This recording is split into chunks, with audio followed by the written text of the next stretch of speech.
What's going on, everyone? Welcome to the first video episode of A&K Roundtable Sports. I'm here with Aaron. Aaron, welcome to camera. Yeah, this is definitely something new, so bear with us if we make some mistakes. Just as we were newbies on the mic, on the podcast, definitely newbies on the video camera. My dad was telling me some people are meant to only do radio, so hopefully we're not too bad of a picture here to look at. But good stuff today. We're going to be talking NFL, mostly fantasy football, some season predictions at the end as far as playoffs, wild card spots. But to get started, Kevin, I know a lot of people are pumped up about fantasy football. I for one am looking forward to this. We're going to be talking about roughly 10 to 12 team PPR leagues. PPR being point for reception for you newbies. I am a newbie. I feel, fantasy football. I feel like this is the way most fantasy football leagues are going today. So Kevin, what are your thoughts? You said you're a newbie to fantasy football. This being your first time, kind of what is your strategy going into the upcoming drafts? I know we have our inaugural A&K Roundtable Sports Fantasy League starting up in a couple weeks. So what are your thoughts going into draft day? If you want an invite to the A&K Roundtable Sports, it is $100 per person. So just give us a shout. You could tweet us. You could like us on Facebook and then comment or anything. But for fantasy football, I am new. This is my first league in like 5 years, and I mean I'm too obsessed with baseball to get away from baseball. But football is here. Got to kind of acclimate to all the sports if you want to be run the round table. So I love football, but the way I'm going to start fantasy football is with running backs being so scarce that you got to get a running back early, maybe two. You're probably going to get maybe two good running backs and maybe a wide receiver before you even draft a quarterback, because quarterbacks are deep. You can get a good quarterback late. I mean, Aaron Rodgers is the top quarterback. He's probably going to go third round, I'd say, in some drafts, because you got to get, like you say, point per reception. You want to get as many points as you can, and if you're getting a point per reception, you want to get guys, especially, let's see, Reggie Bush. Now, he's going to catch a ton of passes out in the flat, and he's going to be a vital guy that's going to be great for point per receptions, because not only he's going to be running the ball, he's going to get a lot of receptions. There's going to be a ton of running backs that you're going to. Adrian Peterson's another guy. Ponder's going to be finding him a lot. But he's going to be dominant on the ground. And then wide receivers. One of my favorite wide receivers right now is A.J. Green in Cincinnati. Yeah, I think Andy Dalton and A.J. Green are going to just destroy the AFC North. But what? No, I totally agree. I loved A.J. Green in Georgia, and I think he's a stud right now. He's going to be a big guy. But, like you say, go after running backs, go after wide receivers. They're going to be the best source of points and the best, road to victory for fantasy football. How do you feel about what's your attacking strategy for fantasy? I totally agree, especially every year. I mean, if you check out articles on ESPN or Yahoo or wherever your fantasy league is, you're going to see the experts or whatever preach every single year that you got to get your running backs, and there's going to be quarterbacks later and tight ends and wide receivers later. But this year, I think that especially holds true, because when you look at your running backs, outside of Peterson and Foster, Doug Martin, Marshawn Lynch, those guys are bona fide studs. But as you get into the kind of 15 to 20 range, where if you get in a league where you're playing two running backs, 10 to 12 teams, you're already getting into numbers 20 and 24 in your running backs ranks, and you look at the number 20 to 24 ratings on our sheets were Monte Ball, Darren McFadden, Ryan Matthews, Ben Jarvis, Green Ellis, and Darren Sproles. And when you look at guys like that, McFadden has been a good fantasy producer in the past, and Ryan Matthews is a guy that is completely overhyped every year. I think they finally got his rating right this year. But if you don't draft a running back early in your fantasy leagues, especially this year, you're going to get stuck relying on guys like McFadden and a rookie in Monte Ball or Ryan Matthews, and that's a bad situation to get into when you're in fantasy. Those guys are boom or bust. They're always injured. So by going running back first, every year people suggest that, but if you don't do it this year, you're gonna you figure the first running back you're going to get is going to be ranked 10 or lower, and there's just not enough depth to rely on those guys later in the draft. That being said, Kevin, as you mentioned, quarterback is very deep this year. You look at your quarterback ratings, you got Aaron Rodgers, Russell Wilson was actually ranked 8th, Robert Griffin 9th, Breeze, Brady, all those guys. Peyton Manning's destined to have a huge year. So you got time to wait in that. Typically, you only start your one quarterback league, and in our rankings our rankings is Sports. Yeah. It's Sports Illustrated. Sorry, SI, if you're watching. So, I'm not trying to take credit. Just quick reference. The 10th rated quarterback is Matthew Stafford. 12th is Andrew Luck. You got Tony Romo, Roethlisberger, Eli Manning, Andy Dalton, who I think is going to have a pretty good Absolutely. year. And once you get past those first, I'd say 4 quarterbacks, and Rodgers, Breeze, Manning, Matt Ryan. You can throw Cam Newton in there. But there's definitely some depth at the quarterback position to where your average weekly point value will be probably at least less than 4 points a week, I'd say. And like we were saying, I mean, like I mentioned Reggie Bush, and now he's with the Lions. Matthew Stafford. Yeah. Matthew Stafford, I think's rating's only going to go up. But Reggie Bush is a stud. Reggie Bush can play. He's very versatile with receptions and on the ground. So I'd say Stafford, his value is still very, very prime, very good for success, and I think he's going to be a big guy for leagues. And before we started the show, you talked about just Drew Brees. Yeah. And Brees has the, if you have Drew Brees in a fantasy football league, you just want to watch the Saints. Saints are fun to watch. Defense is terrible for New Orleans. But offensively, you watch Drew Brees, he's going to throw for 3,000 yards. At least. At least. I think he had, 5,100 last year. Okay, so well then. It seems like he's breaking a new record every year. I mean, exactly. But I guess we should clarify. I mean, guys like Rodgers and Breeze and Peyton Manning, I'd say outside of those three, if you can get those guys fairly early, I mean, I wouldn't probably suggest taking a top, 7 or 8 pick on those guys because of the star power at running back. But once you get into the 9, 10, 11, 12 ranges, I think it's a good idea to go ahead and take one of those guys. But if you can't get Rodgers or Breeze or Manning, it's probably best to just wait, because the difference between Matt Ryan and Cam Newton, and you get down to Stafford and Romo and Andrew Luck, and even Ben Roethlisberger, who's a bit underrated as a fantasy quarterback in my opinion. The difference in points per game between those guys is only going to be 2, 3, 4 points a game on a weekly basis. Whereas if you're reaching for those lower tier quarterbacks, and you go for, if you take a quarterback, a middle tier quarterback early instead of a middle tier running back, the difference in drop off between quarterback depth and running back depth is going to kill you. And especially with how often running backs get injured. I mean, usually the guys that win their fantasy leagues are the guys that find, Victor Cruz a couple years ago coming off waivers exactly with this salsa dance. But it'll be those running backs that get hurt, and every year there's one running back. Alfred Morris last year was huge waiver wire pickup.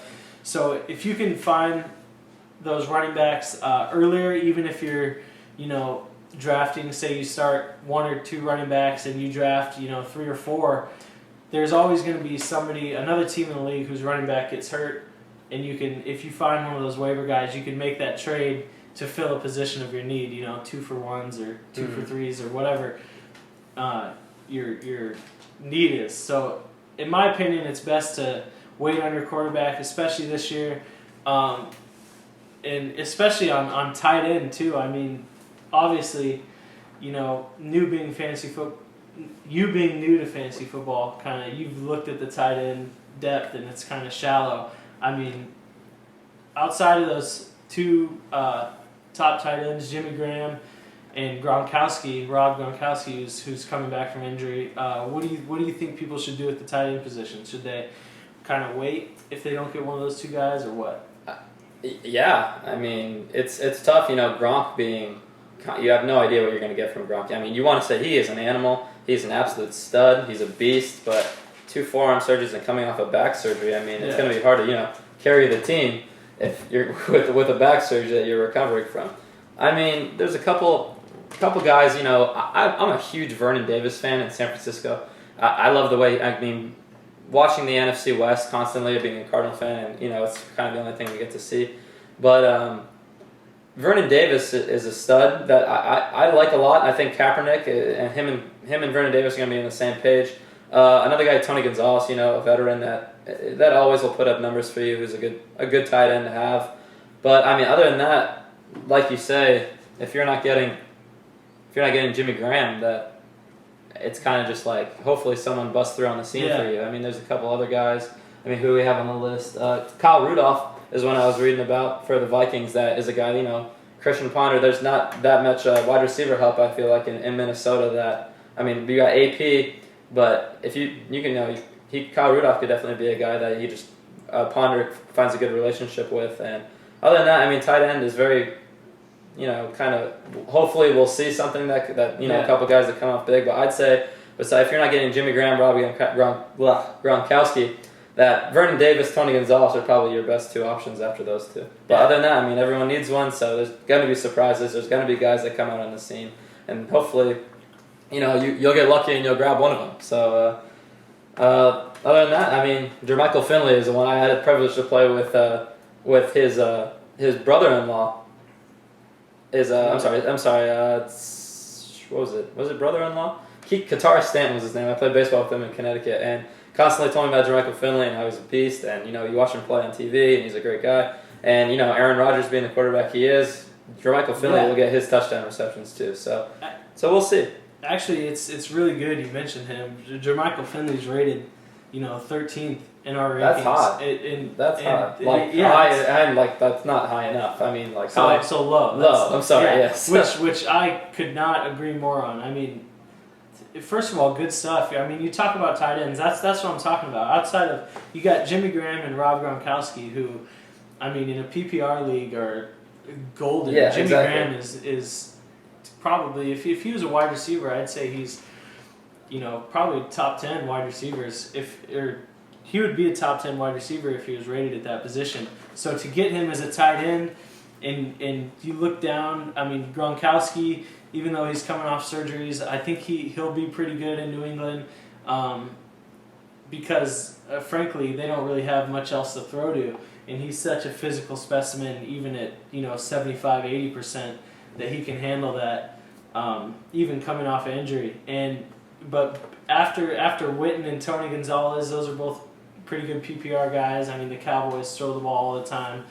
Tony Romo, who I think is one of the most underrated fantasy quarterbacks.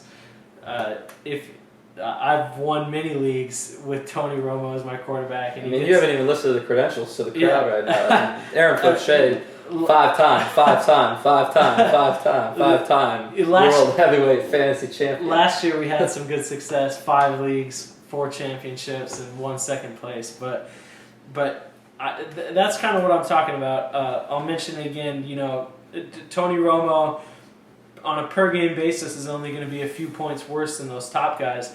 Whereas if you look at the disparity between Jimmy Graham and Gronkowski to the lower tight ends, I mean, Brandon Pettigrew, Martellus Bennett, Brandon Myers. Gresham for the Bengals, like we said, we talked about Cincinnati.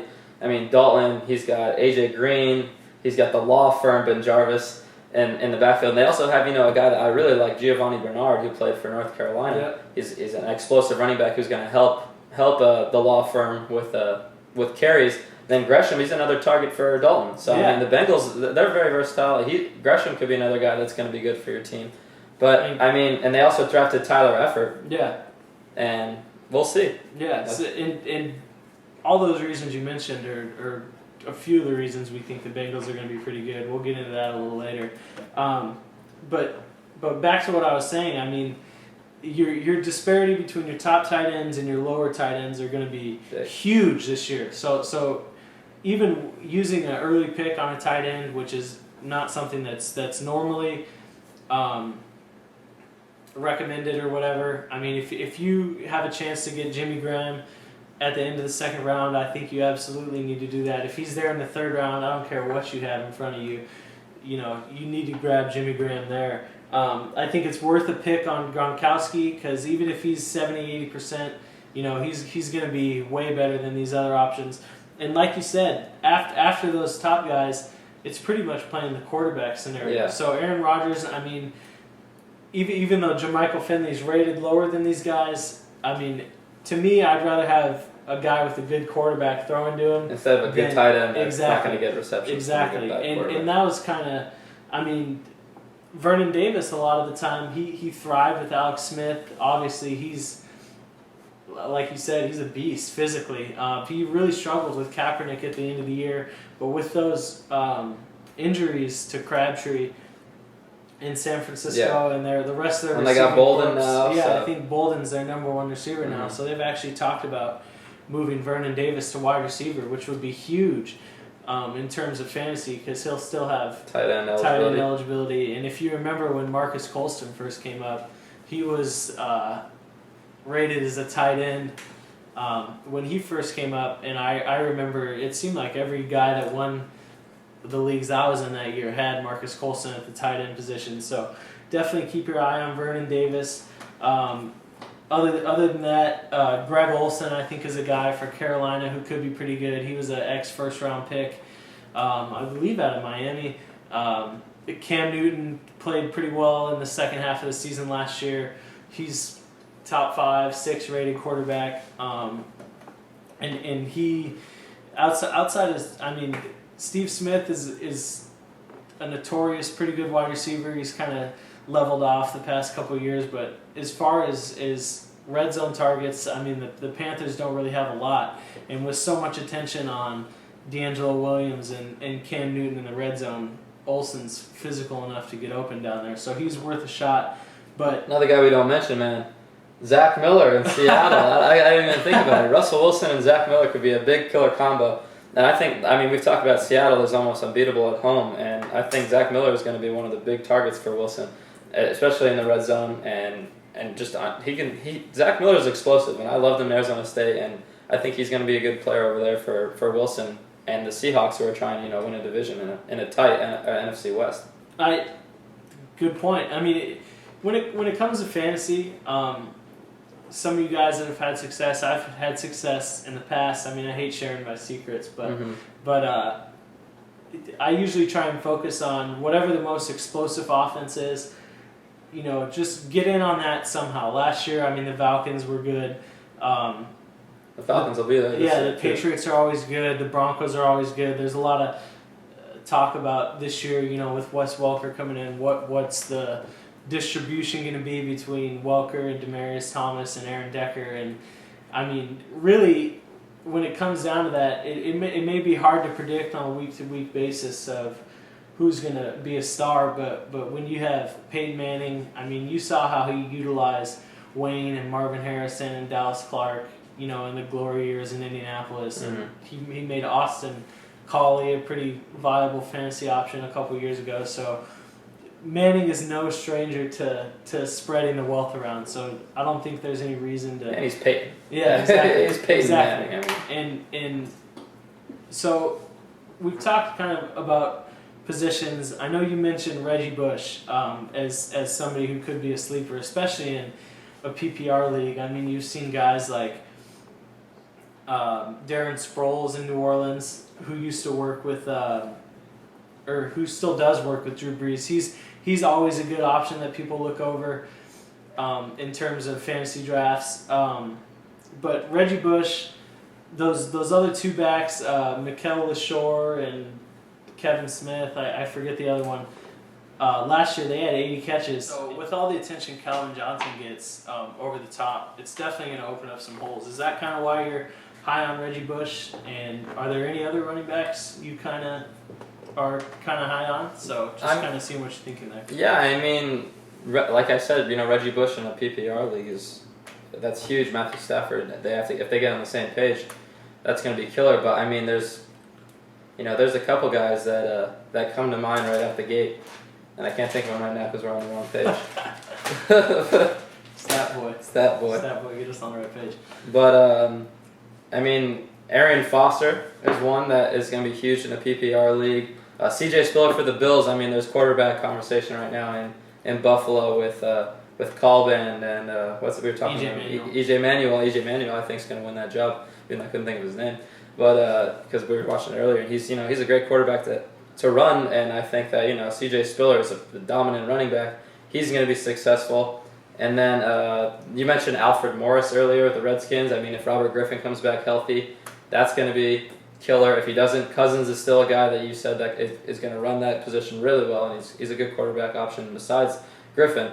But other than that, I mean, my favorite is Reggie Bush right now in the PPR, just because we know he can, he's good with running the ball and he can catch the ball, very versatile. So yeah, and just to clarify, favorite sleeper for sure. I mean, sleeper. Yeah. I mean, we have Peterson and then Forte and then Ray Rice is ranked very high. So this is a sleeper pick because we've seen success with him and Drew Brees. So we're not by any means suggesting you take Reggie Bush in the first round or the second round or whatever, but as you get into guys like DeMarco Murray, even Jones Drew is ranked down there with Reggie Bush, Frank Gore, LaShawn McCoy, David Wilson, in Philadelphia, with Vic and Chip Kelly's new offense. I mean, you're going to see a lot of Oregon similarities. So, and that's Oregon was very on top of their running back game. So, and you mentioned C.J. Spiller. I think that's a great pickup. I mean, the Bills mentioned they were gonna give their running backs the ball until they threw up. Was actually the quote this year. And so C.J. Spiller is a guy I'm very high on, and actually his backup Fred Jackson, who's been serviceable in fantasy in the past. At the very least, I think he should get some of the goal line work. He's bigger than Spiller, a little stronger, more powerful runner. And Spiller, I mean, he's been prone to injury over the past few years or ever since he came into the league. And the last guy I'm pretty high on is Jamal Charles. I was just going to mention Jamal Charles. I know he's strained his foot. Doctors are saying it's a mild strain. He should be okay for the start of the year. But Andy Reid, you look what he did with LaShawn McCoy, and LaShawn McCoy, as good as he is and as shifty as he is and as well as he catches the ball, I think he's probably, I'm not going to say half the athlete, but Jamal Charles is, I would say, a significantly better athlete than LaShawn McCoy. No knock on McCoy, but that's just saying Charles is one of the league's elite playmakers when he's fully healthy. And Alex Smith is a guy who's, if not the most talented quarterback, definitely very serviceable. So I expect not only the Chiefs as a team to be better this year with Alex Smith, but Jamal Charles to have a good year and Dwayne Bowe to have a good year. Dwayne Bowe has had very productive fantasy years in the past with Matt Castle, who's not as good of a throwing quarterback as Alex Smith is. So he's somebody that I look to be pretty good. Trent Richardson, another guy in Cleveland, is a guy, he's battling a little calf injury right now. If he can stay healthy, that's always been exactly an injury. So, I mean, hopefully he can be healthy. But other than that, I feel like, one of your golden rules in fantasy football is you're taking kickers, you're taking defenses late. Yeah. Those don't need to be taken. Please don't be that guy. Don't be that guy. Because, every single year, me personally, I just stream defense and then try and find whoever offense is the best. That's who I want as my kicker. Last year was Matt Bryant. I mean, I didn't draft him in any league. I just picked him up. He's rated super high this year. There's always going to be people who take a kicker in the 9th or 10th round, and that's, the last kicker I remember having a huge significant impact on fantasy was Neil Rackers. 4 or 5 years ago or whenever that was. Yeah, and he was by far and away the best kicker in the game, and he was a guy picked up off of waivers, and you see people draft. Janikowski's the best kicker now. I can't even believe we're spending this much time talking about kickers, but do not draft a kicker before the last 1 or 2 rounds, or a defense the same way. You're always going to be able to find a defense that's playing the Jaguars, or in the past, whoever's been playing the Cardinals. There's always going to be one team whose starters hurt. You just stream defenses. They'll get you your 7 to 10 points, and you'll move on. But if you make that mistake of drafting one of those before, and you pass up on a guy like Alfred Morris, or even guys like Mendenhall for the Cardinals who exactly. are not huge names, but they'll do more. They're a better pick than a defense. They'll get you 7 to 10 points. Like we're talking about PPR leagues, exactly. You need these guys to be successful. And you can handcuff backups. Shane Vereen of the Patriots. I mean, the Patriots, I want to say they had the most rushing touchdowns in the league last year, and Ridley's a stud, but you know how Belichick is in terms of switching between running backs. So those are a few rules, I guess, to wrap up fantasy. I want to say, check out Pittsburgh and what they're doing. Antonio Brown is stepping into the number 1 receiving role there. I guess. And Roethlisberger says he has the best offensive line he has ever. So don't count out Pittsburgh. But and like I said, I mean, Roethlisberger in the past is so underrated. I mean, there's a lot of people that don't like him as a person. Same with Romo. I mean, they both kind of get bad raps, I guess, in the public. But just because they're not the most likable quarterback to watch, or you hate the Steelers or you hate the Cowboys, there's a lot of people that don't like those two teams. Those guys will win you a lot of leagues just because you can get them in the 8th or 9th round or whatever round it may be. You don't have to spend a high pick on them. You can handcuff back or running backs and wide receivers and stuff like that. I guess before we go, I got one more question. There's been a lot of debate on who the best wide receiver is outside of those top 2. Calvin Johnson, obviously number 1. You think AJ Green's up there. Julio Jones is another guy that I love. Would Julio Jones be your 3rd receiver off the board? Is that who you're going with? I would go with Julio Jones 3rd off the board. I mean, Demaryius Thomas was another guy with the Browns last year that was extremely successful. And then there's always Des Bryant with the Cowboys if Romo and him can be on the same page. So there's some good wide receivers out there. Brandon Marshall's another guy. So I'd go 3rd off the board would be Julio Jones. I think Julio Jones is a guy that Matt Ryan's gonna dominate. The Falcons are a powerhouse offense, and they're gonna show it again this year. I mean, I always said that the Falcons were a team that were gonna choke in the playoffs in the postseason. They always did, which has been the case, except for last year. But I mean, it's always the case. Falcons choke. But I mean, if Matt Ryan, Julio Jones, they could dominate. And we didn't even talk about Steven Jackson in Atlanta now. Yeah. That Falcons are going to be a good team. But I mean, that's back to wide receivers. Julio Jones is probably my 3rd off the board behind Calvin Johnson and AJ Green. Yeah, and it's funny. Out of all those names you mentioned, you didn't mention the one guy that I would pick for the 3rd wide receiver off the board, and that's Des Bryant. I mean, he was incredible in the last half of last year's fantasy season, and he was doing all that with, I want to say it was a broken finger or a finger problem or whatever it may be. Dallas, every single year, they're never a team that can close. They're never a great defense. They're probably not going to be a great defense this year. Very mediocre team. Exactly.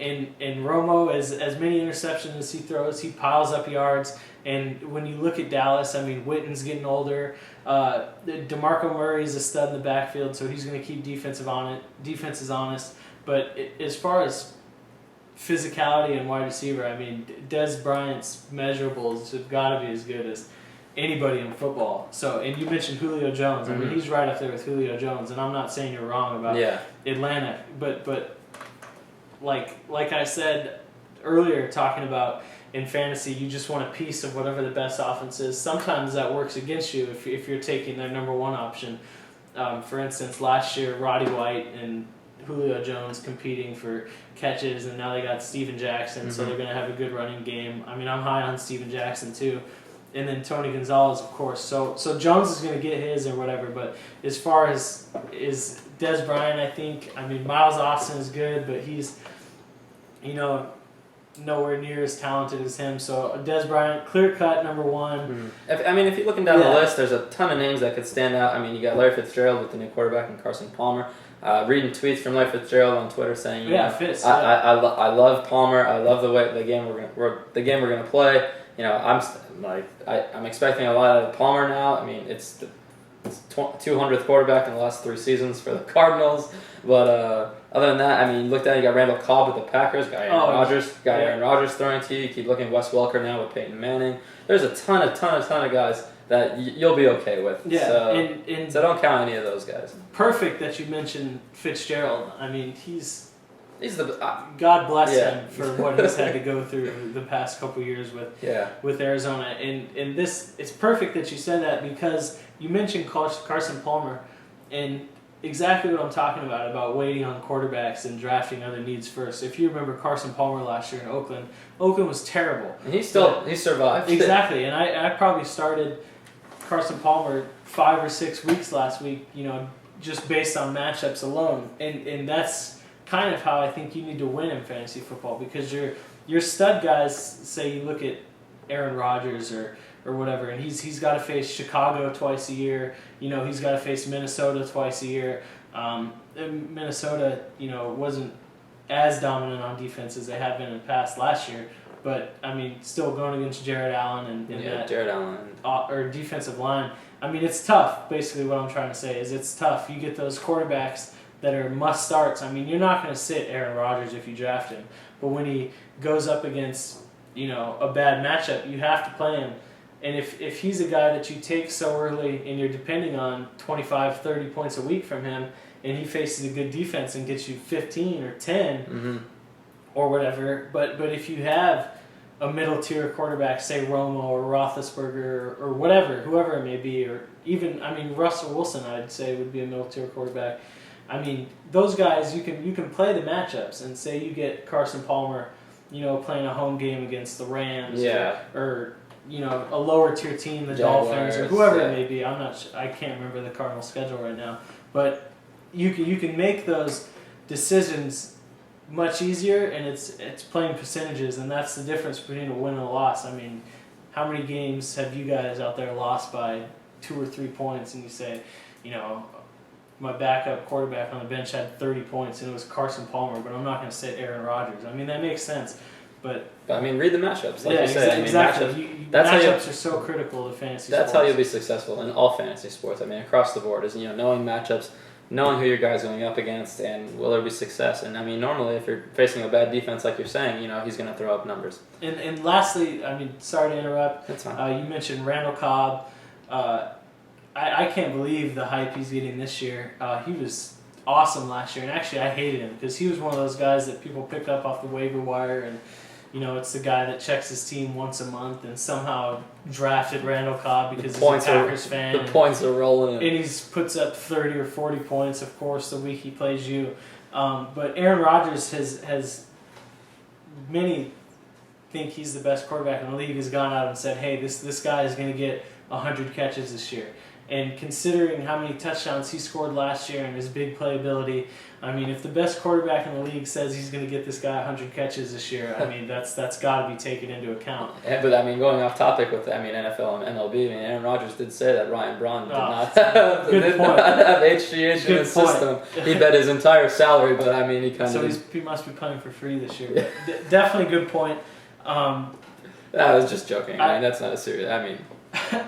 Randall Cobb's going to get this. Aaron Rodgers, exactly. He's talking football. Aaron Rodgers knows football. That's just came to my mind instantly when you said that. And there's, I mean, fantasy football, there's a lot of ways to win. If you agree with us, if you disagree with us, don't be afraid to let us know. And if you have questions on other players, feel free to ask. We're always reachable and available. And we love to hear what you guys think. I mean, because there's going to be a lot of disagreements with this because I mean, everyone has their favorite players, guys they've had success with in the past in fantasy, and you keep those guys. Exactly. So I mean, I'm new to fantasy football in general. I mean, I'm a football fan, but fantasy football is a completely different game. You know the game deeper, you know it more, and you know what wins. So I'm excited for this upcoming season. Got about a month away, a little less than a month. I'm sorry, about 2 weeks, 2.5 weeks. So we'll see. I mean, but going down to it, Aaron, tell me your favorites for divisions, wild cards, and who you think is going to make their way to the Super Bowl. Okay. First of all, I think the NFC is loads better than the AFC in terms of total depth of the division. In NFC West, I went with Seattle. I personally think Seattle is right up there with Denver in talks of best team in football. I mean, you throw San Francisco in that discussion. Green Bay as well. Outside of those 4 teams, in my opinion, one of those 4 teams is going to win the Super Bowl. So I have Seattle out west. I have the New York Giants in the east, barely scraping through. I'd be surprised if anyone in that division won more than 10 games. because the NFC East is notorious for knocking Beating up each on other each out other, of the playoff race. And with Griffin coming back, I think it's going to be hard for him to get in the rhythm. As you said, Scott Cousins is probably, in my opinion, one of the better backups in the league. I mean, he's not impressive. He's not big. Doesn't have a rocket arm. But if you watched him in college at Michigan State, I mean, he can win games for you. And with Morris and that defense, the Redskins will be there to the end. But I think with Manning, I mean, the Giants, they can't be more injured than they were last year. They lost Umenyiora, which is going to hurt, but Coughlin is a good enough coach. Eli is... And, Rolls just went down with a little bit of injury. Yeah, it's not that serious, but I mean, with secondary, it's tough, especially on, I think it's an ankle injury. And Nix is healthy this year, going into a contract year. Mm-hmm. Victor Cruz and Nix. Nix, by the way, is going to be a huge steal for fantasy, I think, and also Eli Manning. The wide receivers just keep coming. Yeah, exactly. Yeah, I mean, exactly. There's no set. But getting back on topic, I mean, Giants in the East. I'll take Green Bay in the North. Atlanta Falcons in the South. I've heard a lot of people, giving the Saints a lot of credit. But I mean, I know they get their coach Sean Payton back. They got one of the game's best quarterbacks in Drew Brees, but their defense was so bad last year, and they bring in Rob Ryan from Dallas, who is probably the most overrated coach in the history of football. I mean, you watch Dallas in the past, and they make too many mental mistakes, in my opinion. That reflects on the coach. Yeah, to beat teams like the Falcons, who are loaded. I mean, on offense they're good, on defense they're good. They play well at home. Matt Ryan's getting better and better. So I'll take Atlanta in the South, San Francisco in the first wild card, and then actually Tampa Bay in the second wild card. I think like I just said, I think the Saints, are going to be too up and down again to challenge for the South Division title. I do think they'll give the Bucks a run for that last wild card spot. But I mean, Buccaneers are a team that we didn't even talk too much about. Vincent Jackson and Josh Freeman breaking through. And Doug Martin, who's a PPR god. That's another one. Yeah. But Josh Freeman's getting better. He's in a contract year. I mean, he's been up and down, played good in stretches. If Darrelle Revis comes back from that injury, they're saying he could be ready by week 3 at the latest. Some reports have him being ready from the get-go. If he's anywhere near a shell of himself, I mean, that instantly elevates a defense that struggled at times, that has a lot of potential, that has struggled. I look for Tampa Bay to break through and grab the wild card spot. Going over to the AFC, actually, if you want to give me your NFC pick. So just to recap, mine was Seattle in the West, Giants in the East, Green Bay in the North, Atlanta in the South, San Francisco as the first wild card, and Tampa Bay as the second wild card. Absolutely. I mean, mine are very similar. There's only a couple changes.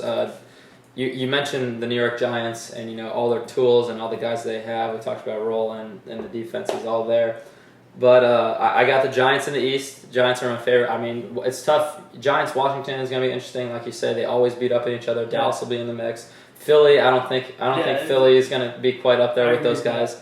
But I'm going to take the Giants in the NFC East. In the North, Green Bay, of course. It's tough to go against Aaron Rodgers and all the Pack and Cheesehead Nation. But Minnesota's another team that you can see up there with Green Bay. They might actually sneak a wild card spot. I don't personally have them, but I mean Christian Ponder, like we talked about Ponder, Peterson. They almost did it last year, and they're just good. They're good on both sides of the ball. Atlanta easily in the South, I'm going to say. In the NFC West, I think San Francisco is going to beat out Seattle. That's going to be a fun division to watch. I think the battles. I mean, it's a very competitive. 3-4 years ago, it was a joke. NFC West. It's kind of got a lot more competitive. Yeah. And so it's more fun to watch. Kaepernick, Russell Wilson. That's a good battle. And then I don't think the Cardinals will push them over the Rams. I mean, Sam Bradford hopefully with the Rams can make a run, but other than that, I don't think those will be teams up near the top of the NFC West. My wild card teams are Seattle, and then I have Washington. So let's see. Let's see how it works. I mean, I wanted to take Minnesota, Tampa Bay's another good team to pick, but I wanted to take Minnesota in a wild card spot. Couldn't quite do it over Griffin. I think he's going to come back. He's going to be good. Teams won't be exactly. I mean, he's not playing a game of preseason, it seems, as of right now. I think he's going to bounce. He's going to come in, and teams are going to, Robert Griffin III is going to come back and be all right. ACL, LCL surgery is very tough to come back from, even from a scrambling quarterback like Griffin. But I think Washington will be pretty good. Let's hear your AFC picks. AFC, this was a little bit easier for me. Like I said, I don't think the depth is as good in the AFC. Out west, for sure, Denver. They're my pick to get to the Super Bowl. From the AFC East, I'll go with New England. I do think New England's going to lose a little bit this year after losing, a lot of their top weapons. But with Ridley and Brady and Belichick, I mean, they're going to beat up on that AFC East, which is pretty bad in my opinion. Out north, I think the biggest surprise is going to be Cincinnati. I'm huge on Cincinnati this year. I think Andy Dalton is going to really take the next step. I don't think he's going to be elite, but I think he's going to be very good. And they got James Harrison from Pittsburgh, who is a world-renowned linebacker. I mean, as good as they get, it's in terms of leadership. He kind of fits that culture well in Cincinnati too, because he's always in trouble with the commissioner. I'll go with Houston in the South, and if Matt Schaub, just all he's got to do is stay healthy and protect the football. That defense is good enough to beat up on a weak South Division. They just got to get by Indianapolis, and then Baltimore is a wild card. Even losing. Who'd you have in the West? AFC West. Denver. Denver was the first one. Baltimore and Indianapolis in the wild card spots. Baltimore loses Ray Lewis, loses Ed Reed. But Flacco, as much as I hate to admit it, played fantastic in the playoffs last year. Harbaugh, great coach. Ray Rice, very dependable running back. A lot of people are saying he's going to fall off, but he's not flashy. He'll get the job done. Flacco will protect the ball. The defense is even though they lost a lot of leadership, those young guys are fantastic for them. Haloti Ngata's still there. Their front seven is money. So, I mean, I'll stick with Baltimore, and then I think the Indianapolis behind Andrew Luck, who is phenomenal. I think Reggie Wayne is going to have a great year. And going back, sorry to jump back to fantasy, but he's way undervalued in fantasy. Second wide receiver, if you can get Wayne, I think you'll be in great shape. So Indianapolis for me, but I could see Pittsburgh making a run at that last wild card spot too, because something about that defense. Mike Tomlin's a great coach. So what about you in the AFC? I have the exact same picks. I have AFC. No drama. Zero. Oh, I mean, like you said, AFC is very compared to the NFC is not as strong. I mean, these teams are standout. I think New England, Cincinnati isn't. Like we talked about, very high in them, but that's going to be close. The Cincinnati that you said, Pittsburgh is going to be another team that's going to make a run at that. The South, Houston. West, Denver, I just don't see anyone in the West. West is very weak outside of Denver. Baltimore, like you talked about, Flacco is a guy that he led him to a Super Bowl last year, a Super Bowl championship last year, and I don't think they're going to get there again. They're losing. You're losing the captain. Yeah. Arguably one of the best, I think, football players in this era, in Ray Lewis, who is just vocal leader, just presents himself as just. Like, you got to listen. He speaks, you listen. So, they're missing that piece with him being gone. So, that sucks for Baltimore. I still have him in the wildcard spot. And then you talked about Andrew Luck and the Colts and Reggie Wayne. Reggie Wayne will have a big year. I think Andrew Luck, in his first year last year was huge. Yeah. Was a huge. I think they were 10-6. Yeah. Which is good. People projected, 3-4 wins for that team. So. And they played great football. So, I have the exact same picks. But injuries come and go. You never know. We're only in the second week of preseason. Yeah, exactly. So hopefully, no big injuries can change our minds. But it definitely could happen. So other than that, I feel like we covered. That's pretty much the NFL, fantasy, and then just divisional picks. The season's coming up. Like we said, 2 weeks away. Very excited, Aaron. Thank you very much. You were the guru of fantasy football, 5-time champion, world-renowned fantasy football draft picker, Aaron Fauché. So thank you very much, Aaron, for all your insight and good analysis. Absolutely, and guys, thanks for bearing with us for the first video installment. As always, we received a lot of great feedback from our podcast last week talking about college athletes and whatsoever. So any of that is welcomed by us. Feel free to let us have it or tell us we're doing a good job. It's fun, we wouldn't do this every week if we didn't get the good feedback. Exactly. So thank you very much. Got to do the pitch. Got to like us on Facebook, share not podcast now, videocast stuff, and watch the Twitter feed. We might have a contest upcoming soon. We got college football next week. Going to break down conferences, favorites, who's going to make it all the way to the ship. More Johnny Manziel. Johnny Manziel. Gotta love it. I mean, who's he signing autographs now for $50 million? So, other than that, you guys, thank you very much, and we'll see you next week.